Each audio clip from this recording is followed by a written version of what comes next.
Hi friends, இப்போ காளான் gravy செய்யலாம் ஃப்ரெண்ட்ஸ். இதுக்கு காளானுக்கு பட்டர் ஆட் பண்ணிக்கோங்க.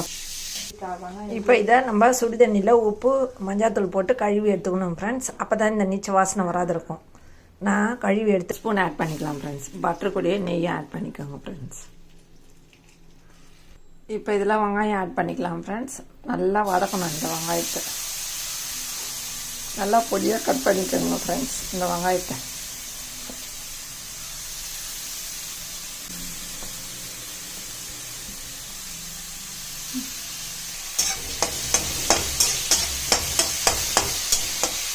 கொஞ்சமாக எண்ணெய் ஆட் பண்ணிக்கலாம் ஃப்ரெண்ட்ஸ். நல்லா வதங்கணும். இது நல்லா ப்ரௌனிஷாக ஆகணும் ஃப்ரெண்ட்ஸ் இந்த வெங்காயம்.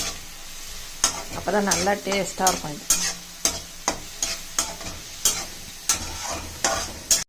இப்போ இந்த பாருங்கள் ஃப்ரெண்ட்ஸ், இந்த மாதிரி ப்ரௌனிஷாக இருக்கணும் இந்த வெங்காயம். அப்போ தான் இந்த காளான் கிரேவி செம்ம டேஸ்ட்டாக இருக்கும் ஃப்ரெண்ட்ஸ். இப்போ அதே கடாயில் எண்ணெய் ஊற்றி காளானை இந்த எண்ணெயில் ஆட் பண்ணி நல்லா வதக்குங்க ஃப்ரெண்ட்ஸ். அந்த தண்ணி நல்லா ட்ரை ஆகணும். இப்போ காளான் இந்த மாதிரி ட்ரை ஆகிடும் ஃப்ரெண்ட்ஸ், தண்ணியே இல்லாத. இப்போ நம்ம இப்போ இதை அரைக்கிறதுக்கு தயிர் ஒரு சின்ன கரண்டி 2 கரண்டி ஆட் பண்ணிக்கோங்க. இந்த வெங்காயம் நல்லா வதக்கந்த அந்த மிக்ஸி ஜார்லேயே ஆட் பண்ணிக்கோங்க. இப்போ இந்த முந்திரி ஒரு அரை மணி நேரத்துக்கு முன்னாடியே ஊற வச்சுக்கோங்க ஃப்ரெண்ட்ஸ். இதிலே ஆட் பண்ணி அரைக்கணும். அப்போ தான் நல்லா நைஸாக மிசிஞ்சிடும் அந்த முந்திரி ஊற வச்சாதான். இப்போ பட்டை, லவங்கம், ஏலக்காய், சோம்பு எல்லாத்தையும் ஒரு வாரம் வறுத்து தக்காளி கூட ஆட் பண்ணி அரைக்கணும். வறுத்ததை பட்டை, லவங்கம், ஏலக்காய், சோம்பு இதில் ஆட் பண்ணியாச்சு ஃப்ரெண்ட்ஸ். தக்காளி ஆட் பண்ணி நல்லா நைஸாக அரைச்சிக்கலாம் ஃப்ரெண்ட்ஸ். இப்போ கடாயை வச்சு எண்ணெய் ஊற்றிட்டு இந்த தக்காளி அரைச்சதை அதில் ஆட் பண்ணிடணும் ஃப்ரெண்ட்ஸ்.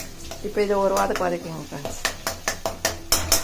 இப்போ இஞ்சி பூண்டை ஆட் பண்ணிக்கோங்க ஃப்ரெண்ட்ஸ். நல்லா நைஸாக நசுக்கிட்டு செம்ம டேஸ்ட்டாக இருக்கும் ஃப்ரெண்ட்ஸ் இந்த காளான் கிரேவி. இப்படியே செய்யுங்க ஃப்ரெண்ட்ஸ். இப்போ இது ஒரு வாரத்துக்கு வதக்கலாம் ஃப்ரெண்ட்ஸ். வதங்க ஒரு பிஞ்ச் மஞ்சள் தூள், 1 ஸ்பூன் மிளகாத்தூள் ஆட் பண்ணிக்கோங்க ஃப்ரெண்ட்ஸ். கரம் மசாலா கொஞ்சமாக ஆட் பண்ணிக்கோங்க. கொஞ்சமாக சில்லி பவுட்ரு. இப்போ இதுக்கு தேவையான அளவு உப்பு ஆட் பண்ணிக்கோங்க.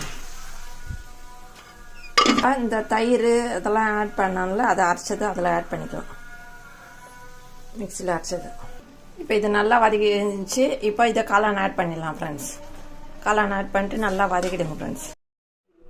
இப்போ இந்த காளான் கிரேவி ரெடி ஆயிடுச்சு ஃப்ரெண்ட்ஸ். இப்போ நம்ம இந்த வதக்கி வச்ச வெங்காயத்தை லாஸ்ட்டாக கொஞ்சமாக எடுத்து வச்சு இதில் தூவிடணும் ஃப்ரெண்ட்ஸ். செம்ம வாசனையாக இருக்கும், செம்ம டேஸ்ட்டாக இருக்கும் ஃப்ரெண்ட்ஸ். இப்போ க்ரஷ் பண்ண இந்த கசூரி மேத்தி இதில் ஆட் பண்ணிடலாம் ஃப்ரெண்ட்ஸ்.